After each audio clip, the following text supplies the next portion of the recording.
Welcome students to the session of panoramic physics. Students, today our topic of discussion is angle of friction and angle of repose. Let's study what is angle of friction. Angle of friction क्या है? Angle of friction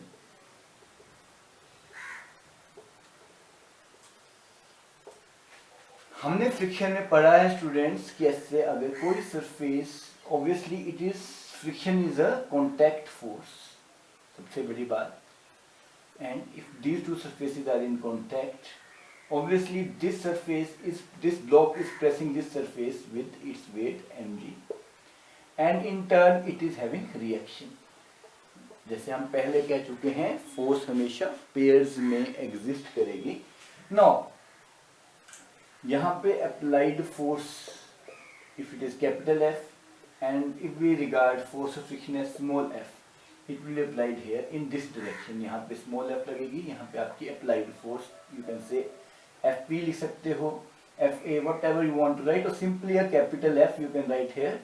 This is your applied force.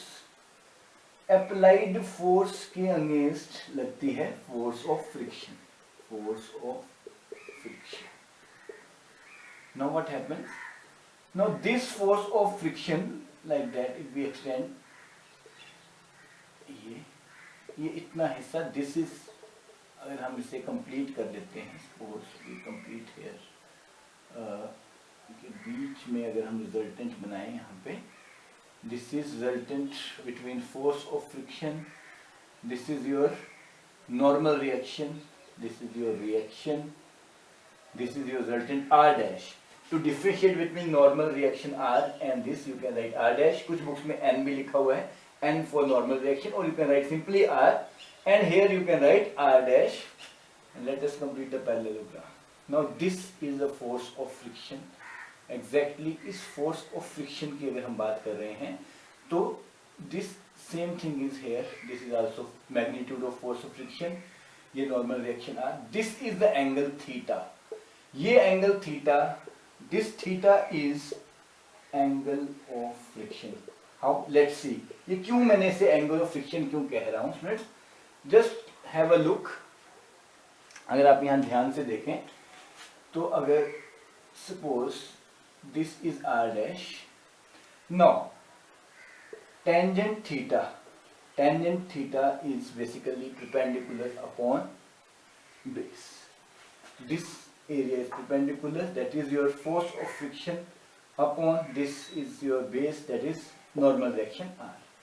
अब यहाँ जो theta है अगर मान लीजिए इस फोर्स का मैग्नीट्यूड बढ़ जाए, फॉर एग्जांपल ये ब्लॉक रखा हुआ है, यहाँ फोर्स ऑफ फ्रिक्शन लग रही थी और इसका मैग्नीट्यूड अगर इंक्रीज कर दिया जाए काफी ज्यादा, let me make it again, if its magnitude is increased, इस फोर्स का मैग्नीट्यूड अगर बढ़ा दिया जाए तो what will happen to the angle? अगर एंगल की हम बात कर रहे थे, this angle of friction, suppose now this, now what obvious, now this angle will be increased, ये एंगल इंक्रीज होगा. अगर मैग्नीट्यूड ऑफ फोर्स और बढ़ेगा this angle will be more increased, means जितना ज्यादा थीटा बढ़ेगा it is proportional to force of friction, ये force of friction के प्रोपोर्शनल होगा. That's why this angle is known as angle of friction. इसलिए इस एंगल को स्टूडेंट्स एंगल ऑफ फ्रिक्शन कहते हैं. This angle is known as your angle of friction.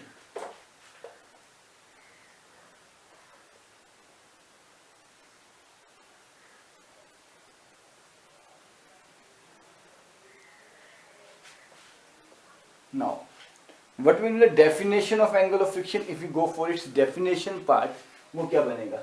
Angle of friction की अगर हम definition बनाना चाहें, what will be its definition? So its definition is very simple to learn students. That is angle between the normal reaction. दोबारा से एक बार diagram में आप देखेंगे, ये एंगल किसके बीच में था? वेट बॉडी का mg डाउन था, उसके अगेंस्ट जो फोर्स थी वो रिएक्शन की फोर्स थी. यहाँ पे हमने फ्रिक्शन शो किया था, this is the resultant, making angle theta. ये मैग्नीट्यूड सेम फ्रिक्शन का मैग्नीट्यूड है, ये पैरेललोग्राम कंप्लीट होता है यहाँ पे, and this is your R dash and this is your force of friction only F, and this is always against the applied force. तो हमने देखा था tangent theta is F upon R, tangent theta हमारा आया था F upon R. Now angle between the normal reaction, तो normal reaction is this and the resultant of limiting friction, or resultant of limiting friction between the two bodies, resultant of limiting friction between two bodies is called this your angle of friction, ये आपका angle of friction। Now let's complete this equation। हम जानते हैं tangent theta is f upon r, from here f is equal to tangent theta into r, or r tangent theta you can write, or one more way to write it, that is mg tangent theta, various ways you can write it। And one most important thing, हम जानते हैं from our previous knowledge, we know, हम जानते हैं mu is equal to f upon r, and force upon normal reaction। From this equation, let it be equation first, let it be equation second, let it this be equation first, this is second। From first and second हम जानेंगे mu is equal to tangent theta, where mu is the coefficient of friction, तो mu किसके बराबर आया, tangent theta के। तो this is your angle of friction. अब students बात करेंगे कि अगर कोई बॉडी इंक्लाइंड प्लेन पे हो तब क्या होगा। If something is in the inclined plane then what will be there. Inclined plane की अब बात कर लेते हैं। सपोज बॉडी, यहाँ पे कोई inclined plane is like that, कोई बॉडी इंक्लाइंड प्लेन पे लाई कर रही है, let this be the inclined plane.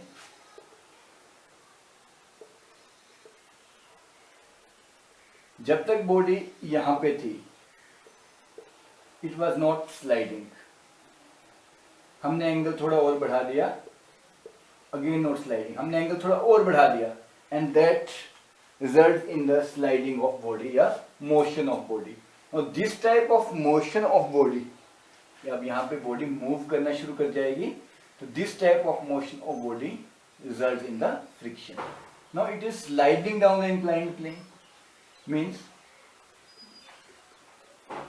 a force will be applied against that। Now let it be its mass mg like this, this is the angle alpha। जब ये angle alpha हो जाएगा, that is angle of sliding is alpha, then this body starts sliding। Now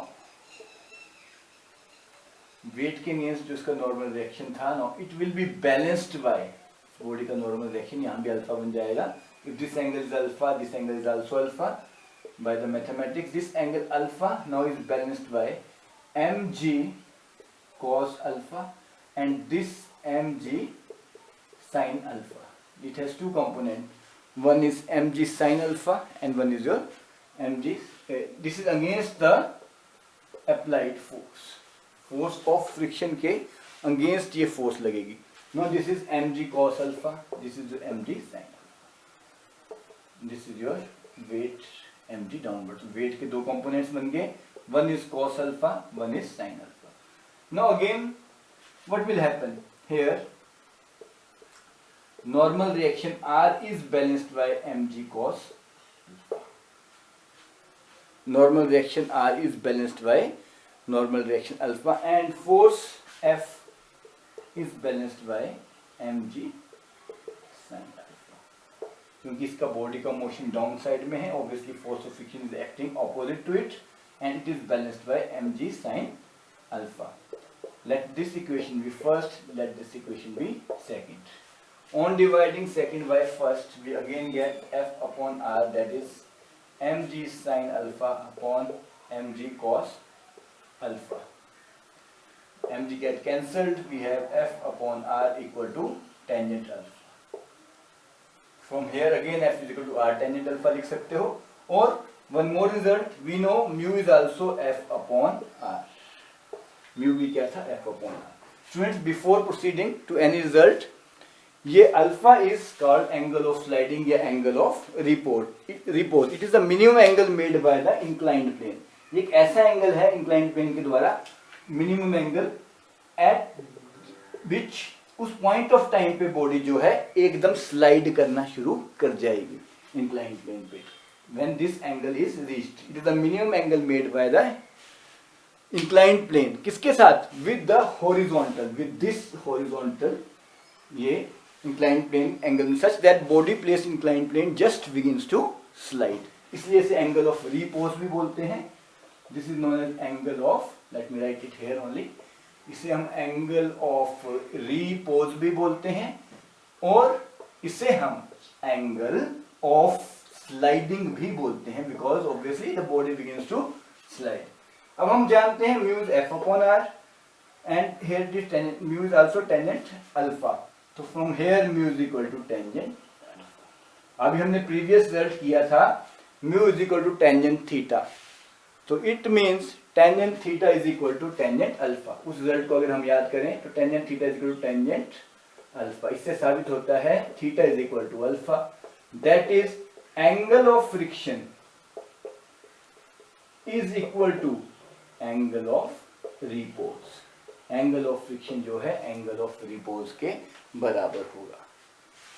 तो this is the most important concept students, angle of repose, angle of friction. इससे बहुत सारे numericals आप बना सकते हैं। अगर बॉडी में एक्सेलरेशन होना शुरू हो जाए then there is a little different case. अगर बॉडी एक्सेलरेट होना शुरू हो जाए तो फोर्स लगेगी उस पर m इंटू ए। ऑब्वियसली ये सेम केस होगा but there is a certain difference. वो क्या? Acceleration of a body sliding down the inclined plane. अगर कोई बॉडी में no acceleration factor is also there, हमने भी स्लाइडिंग के बारे में पढ़ा था। No but here the case is acceleration of the body sliding down the inclined plane. Students, thumb rule is there, जब भी कोई बॉडी दूसरी बॉडी कॉन्टैक्ट में है एज फ्रिक्शन से कॉन्टैक्ट फोर्स, तो उसका वेट mg हमेशा डाउनवर्ड लगेगा, दैट इज डाउन स्ट्रेट, ये इसका वेट mg है। नो इसका जो नॉर्मल रिएक्शन का कंपोनेंट जो इससे बैलेंस होता है during the inclined plane, inclined plane में एंगल दिस एंगुलर टर्न, तो जो एंगुलर टर्न बॉडी में आता है उसकी वजह से ही उसमें स्लाइडिंग आती है। तो इट मीन्स उस एंगल के कारण अगर स्लाइडिंग आई तो this angle has its component over here also. And second thing, अब जब इसके कंपोनेंट बन गए वेट के with this angle and normal reaction, so this component has two major factors. One is your mg cos theta which is acting against the reaction, and one is your mg sin theta which is acting against the force of friction. अब यहाँ net force क्या होगी अगर body slide कर रही है? If body is sliding, what will be the net force? Net force यहाँ पे होगी force F is, let it be a net force is F is equal to mg sin theta में से अगर हम force of friction को हटा दें, mg sin theta में से अगर हम force of friction को माइनस करें, that will be the net force for this thing. Secondly, reaction R is balanced by mg cos theta, ये हम जानते हैं, we have studied this.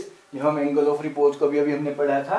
तो this is balanced by mg cos theta and this factor mg sin theta को balance कर रही है force of friction. लेकिन नेट फोर्स क्या बनेगी? जब mg sin थीटा में से फोर्स ऑफ फ्रिक्शन को माइनस करेंगे, that will be net force. क्यों? हमने लिखा है body is accelerating now. Accelerating means we know from Newton second law, when force is applied body start accelerating its magnitude. तो second law क्या major करता था? सेकेंड लॉ ऑफ मोशन को अगर आप जानते हैं या आपको याद होगा तो वो मैग्नीट्यूड मेजर करता था फोर्स का। तो यहाँ फोर्स का magnitude ma is equal to mg sin theta minus force of friction. लेकिन फ्रिक्शन क्या है? Friction is mu K, that is f upon r। Here I am using no mu K word because in this case no there is a motion. Kinetic friction का coefficient use करेंगे यहाँ पे। कौन सा coefficient use करेंगे students? Kinetic friction का, that is mu K is equal to f upon r। और now from here f is equal to mu K r। Now let this be equation first, let this be equation second. Now MA is equal to, further step, mg sin theta minus mu k r. From first हम जानते हैं r is mg sin theta, तो let this equation be third. From first and third we can write, हम लिख सकते हैं MA is equal to mg sin theta minus mu k mg cos theta. r को replace कर दिया हमने cos theta से. Now MA, let me write it once more, that is MA is equal to now mg sin theta minus mu k mg cos theta. Just observe it carefully, students. Now let me write it. Now it's clear. Implies MA mg sin theta, I'm writing it once more, minus mu k mg cos theta. Now MA is equal to m common. In fact mg common, it is now sin theta minus mu k cos theta. M get cancelled. A equal to g sin theta minus mu k cos theta. So this is the equation for acceleration of body sliding down the inclined plane. From this equation it is clear that is g sin theta minus mu k cos theta is causing this motion. ये तो है जब body sliding down the inclined plane है, sliding down. And similar is the case with sliding up. In sliding up, if body is moving up, sorry, not sliding, it's moving up rather. If it is moving up in inclined plane, the same procedure is there, except for here minus sign, it will be A equal to g sin theta plus mu k cos theta. This is the case when moving up, and this is the case moving down inclined plane. Moving down inclined plane. Students, एक बार फिर से we have studied angle of friction, जो normal reaction R के साथ friction बना रहा था, resultant और normal reaction R के साथ. Now we have studied angle of repose, जिसको हम angle of sliding भी बोलते थे, and now we have studied acceleration down the inclined plane. These results are in synchronization with your laws of friction. ये सारा का सारा आपको सिर्फ laws of friction का basics याद रखना है. That is, friction is always proportional to normal reaction R. Sliding के केस में हमने mu s coefficient यूज किया था, और जब कोई बॉडी एक्चुअली मूव करती है या स्लाइड करती है तो कोफिशिएंट जो यूज किया जाएगा that will be your mu K. So students, these results are very useful in your numericals part. Go through it very precisely, इसे अच्छे से अंडरस्टैंड कीजिएगा, and till then revise it thoroughly.